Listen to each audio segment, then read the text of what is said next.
In this lecture, we are going to cover a topic much in the news these days, and that is immigration reform. It's a topic that engenders great feelings on all sides of the issue.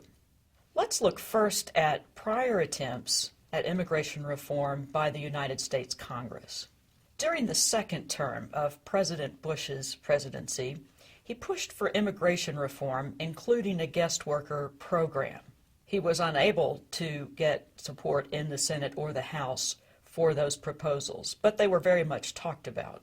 In 2010, comprehensive immigration reform, similar in scope to what is currently pending before the United States Senate, was attempted. It was sidelined in Congress and never received a vote in either house. And as you may remember, the DREAM Act that was proposed in 2010 as well as 2011 passed in the House of Representatives but failed in the Senate by 4 votes to overcome a filibuster. Outside of Congress, there have been a number of state laws addressing various levels and forms of immigration. Some of these are constitutional and some are not, as we have discussed in previous lectures. After the defeat of the DREAM Act, President Obama instituted what is known as Deferred Action.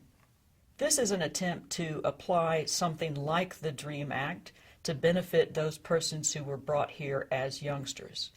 Currently, there are a number of requirements before you would qualify for this deferral. It provides a 2-year reprieve, and that's available to any person who arrived in the United States while under the age of 16, has continuously resided in the U.S. for at least the preceding 5 years, and was present in the country on the date of the memorandum by Secretary of Homeland Security announcing deferred action. The person must be currently in school or have graduated from high school or have obtained a general education development certificate or is an honorably discharged veteran of the U.S. Coast Guard or Armed Forces. As with other visa categories, the person must not have been convicted of a felony, a significant misdemeanor, multiple misdemeanor offenses, or otherwise pose a threat to national security or public safety, and finally, is not above the age of 30. So if you meet all of these requirements, what this gives you is a sort of limbo status. It comes with some benefits, but it is essentially limited to a 2-year deferral of any deportation proceeding. It does not itself qualify for legal status, but employment may be authorized. The constitutional basis for this action by President Obama has to do with prosecutorial discretion. Currently, about 400,000 persons per year are deported from the United States. That's out of an enormous population that could be deported if you consider the undocumented alien numbers, which are estimated to be about 11 million. So the reality is the United States is limited in the number of persons it can deport, and therefore choices must be made. So this form of prosecutorial discretion is consistent with what President Obama has done in other areas, which is focus prosecutions and deportations on those aliens who have committed violent crimes. So now let's turn to current proposals for immigration reform in the United States. Pending before the Senate is a bipartisan bill that would address in quite comprehensive fashion immigration reform. Let's look at some of its major provisions. It may be easier to start with what it does not change. There's no change in asylum and refugee provisions, so the Refugee Act of 1980 will still govern those aspects of immigration law. Furthermore, there's no change in the grounds for inadmissibility or the grounds for deportation. The most important component of this proposal may very well be enhanced border security. The bill proposes substantial additional funding to Customs and Border Patrol for enhanced security. The enhanced security provisions, more than any other, were essential to bipartisan agreement, those who favored legalizing undocumented aliens and those who do not favor it. And I'll explain in a minute why those two are linked. It also requires a visa exit system, an electronic visa exit system, as we've discussed, which would be a way to track persons who are leaving the country after having been here on a temporary visa. And finally, there are also additional resources devoted to detention, deportation, and other enforcement measures. Another interesting feature of the current proposal is that it would eliminate the diversity visa lottery that we discussed a few lectures ago. In that program, you will recall, visas are distributed throughout the world to increase diversity of immigrants into the United States. 50,000 of those have been available per year. Under this proposal, those 50,000 visas would be reallocated to family status visas in order to address the backlog of visa applications there. Continuing with our look at the current proposals, there are broader employment opportunities for foreign workers, and that's consistent with what industry leaders, particularly the high-tech industry, have said for years is needed. But one difference from the current system, U.S. employers would have to pay foreign workers above the prevailing wage. In other words, it's paying for the privilege of hiring a foreign worker when a U.S. citizen is not available. The idea is this creates an incentive for the employer to look harder for a U.S. citizen who would qualify for the job. They would then be paid the prevailing wage. A foreign worker would have to be paid at some scale above the prevailing wage as determined by the Department of Labor. Otherwise, the labor shortage certification requirements remain the same. An additional provision related to employment. All employers would be required to use the federal E-Verify system. At present, only the largest employers, and in some states, mid-size employers, are required to use this system. At the beginning of the week, we mentioned that many persons agree that the immigration system in the United States is broken. And we said one of those reasons is the enormous backlog for legal immigration. So this comprehensive bill not only seeks to broaden employment visas, but focuses particularly on family reunification. More visas will be available for close family members to address the current backlog, and one way that they will do this is by eliminating categories 3 and 4, or the more distant relatives. So, for example, brothers and sisters of United States citizens would no longer fit into one of the preference categories in favor of reallocating those visas to closer relatives.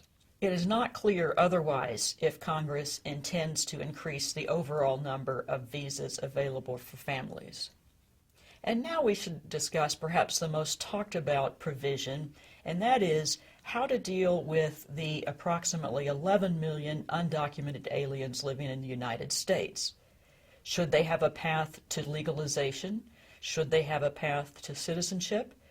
The Senate bipartisan proposal does provide a path to legalization, but it's a very long one, and I'll show you some of the complicated twists and turns that are being proposed now. First of all, there would be priority on this path to legalization for some undocumented agricultural workers. In other words, agricultural workers who have been in the United States for a number of years and can demonstrate that, have no record of criminal activity and so forth. They would be on a faster track to legalization than a non-agricultural undocumented alien, and they could get a green card as quickly as 5 years. The DREAM Act is also taken care of here. Some people brought to the U.S. as children could get green cards in 5 years as well. Remember that the green card is only the beginning of the process for citizenship. So these persons, agricultural workers and students who were brought here as children, they could gain citizenship status in roughly 10 years from the date of enactment of this bill. What about the rest? What about undocumented aliens that don't qualify either as dreamers or as agricultural workers? One of the most difficult parts of this legislation to understand is the link between enhanced border security and a legalization process for undocumented aliens. After specified border security measures are in place, undocumented aliens could register for what is called provisional legal status. That would apply to anyone living here since December 31, 2011. This provisional legal status would allow you to work for a U.S. employer and to travel outside of the United States. Otherwise, these persons are not eligible for federal benefit programs, and to become a provisional legal status alien, you would have to register. There's a $500 penalty. You would pay any back taxes that are owed and a processing fee. And as in other visa categories, you are disqualified if you've committed a felony, a major crime, or other grounds. The proposal as it stands now is unclear about when this process could begin. Undocumented aliens cannot receive permanent residency status until the Homeland Security Secretary and other officials declare the border goals to have been met. However, the bill also says undocumented aliens who have registered can apply for permanent status after 10 years with the payment of a penalty.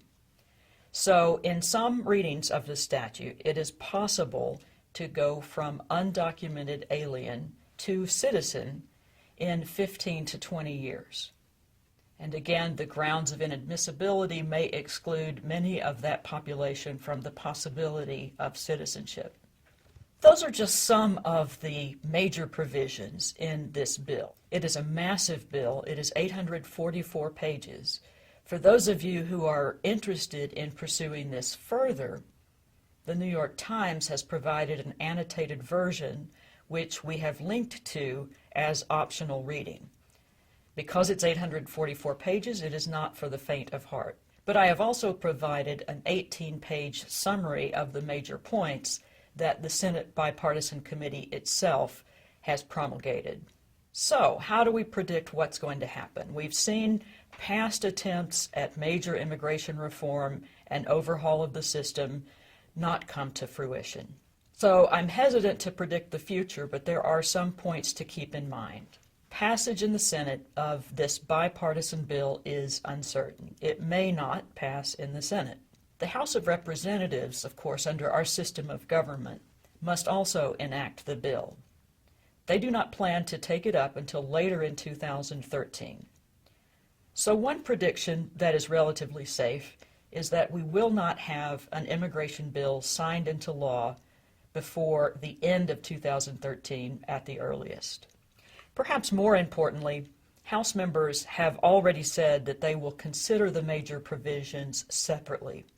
In other words, they intend to pull apart the 844-page bill and vote on separate components of it, making it more likely that the House and the Senate will disagree on key issues.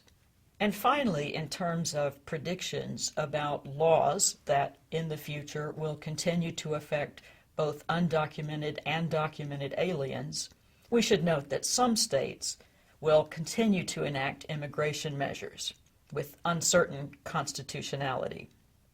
Some states have enacted various immigration measures because they are frustrated with any progress by the federal government. Perhaps the most famous of these was Arizona Senate Bill 1070. In 2012, the United States Supreme Court struck down most of the Arizona bill, but left a couple of provisions in place. Several other states have enacted similar provisions. The state of Alabama even tried to limit contracts between U.S. citizens living in Alabama and undocumented aliens. It would make it a crime to enter into a contract with an undocumented alien, and that would include rent, leases, work employment, other kinds of contracts. The 11th Circuit declared that particular act to be unconstitutional, and the Supreme Court has not agreed to take the case to review the matter. So these and other measures show that states are experimenting with immigration. Utah has experimented with a very open guest worker program. So state legislation is not all anti-immigrant. So we've concluded our week of looking at the legal immigration process by considering the proposals to change that legal immigration process in order to improve both accessibility as well as safety and security of persons living in the United States. Next week, we will turn our attention to detention and deportation. The preceding program is copyrighted by Emory University.